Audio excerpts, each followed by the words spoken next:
Assalamualaikum warahmatullahi wabarakatuh. Perkenalkan, nama saya Cindy Pernamasari, NIM 08061181823124. Pada praktikum teknologi farmasi steril kali ini mengenai pembuatan injeksi ampul dan vial.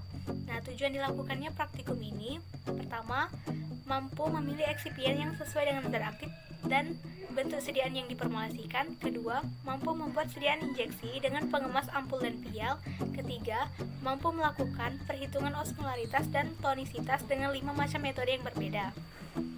Menurut Farmakope Indonesia edisi 3, injeksi adalah sediaan steril yang berupa larutan, emulsi, suspensi, atau serbuk yang harus dilarutkan atau disuspensikan terlebih dahulu sebelum digunakan, yang diinjeksikan dengan cara merobek jaringan ke dalam kulit atau melalui kulit atau membuat mukosa kulit. Pembuatan sediaan yang akan digunakan untuk injeksi harus dilakukan secara hati-hati. Hal ini dilakukan untuk mencegah kontaminasi mikroba dan bahan asing. Menurut CPOB, cara pembuatan obat yang baik mensyaratkan bahwa setiap wadah akhir sediaan injeksi harus dilakukan pemeriksaan satu persatu untuk pemastian kualitas. Nah, dalam pembuatan sediaan injeksi ini, baik untuk pengemas ampul maupun vial, harus dilakukan penambahan volume. Hal ini dilakukan untuk mencegah terjadinya pengurangan volume. Pada praktikum kali ini, pembuatan injeksi yang digunakan pengemas ampul dan vial menggunakan zat aktif aminofilin dan zat tambahan NH4OH dan NH3 sebagai dapar dan metilparaben sebagai pengawet, water for injection sebagai pelarut. Nah, pada praktikum kali ini perlu diperhatikan tonisitas dari pembuatan sediaan injeksi. Hal ini dilakukan untuk menghindari adanya gangguan sel dan mengurangi rasa nyeri yang amat sangat. Selain menggunakan metode perhitungan, tonisitas juga dapat diukur dengan alat ukur osmometer yang mudah dan akurat. Nah, metode perhitungan dari tonisitas ini ada 5 metode. Pertama, metode faktor disosiasi. Kedua, penurunan titik ukur.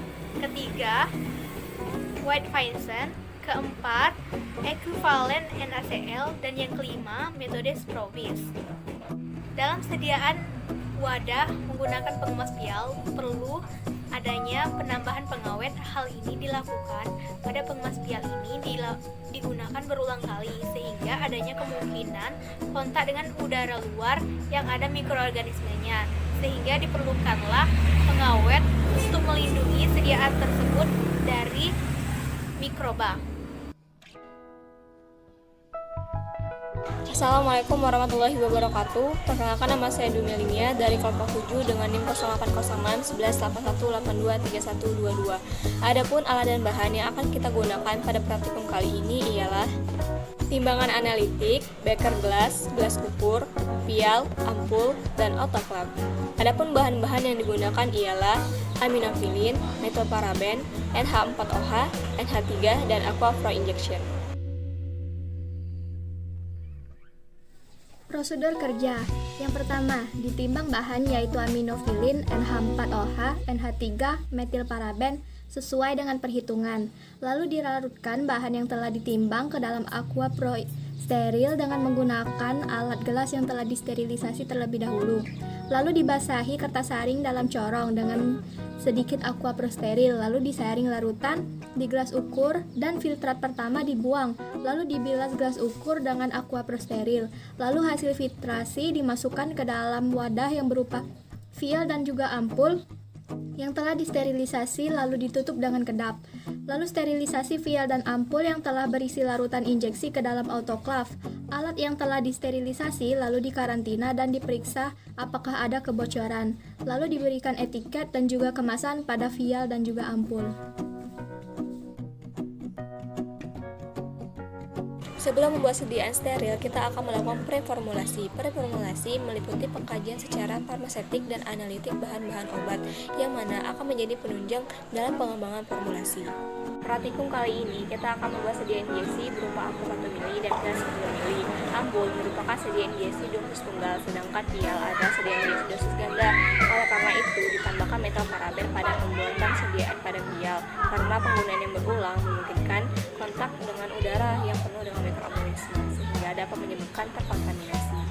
Adapun zat aktif yang digunakan pada praktikum kali ini ialah aminofilin. Aminofilin merupakan obat asma yang mana dibuat dalam bentuk injeksi untuk meningkatkan bioavailabilitasnya sehingga dapat cepat berefek, dan tempat penggunaannya untuk kasus asma akut karena aminofilin dapat memberikan efek pelebaran saluran atau bronchodilator. Aminofilin merupakan zat aktif bersifat basa karena memiliki pH sekitar 9,23 sampai 9,26, sedangkan pH darah kita ialah sekitar 7,35. Perbedaan pH ini dapat menyebabkan terjadinya iritasi pada pembuluh darah dan menyebabkan rasa nyeri. Oleh karena itu, perlu adanya penambahan daftar. Adapun daftar yang digunakan pada praktikum kali ini ialah NH4OH dan juga NH3.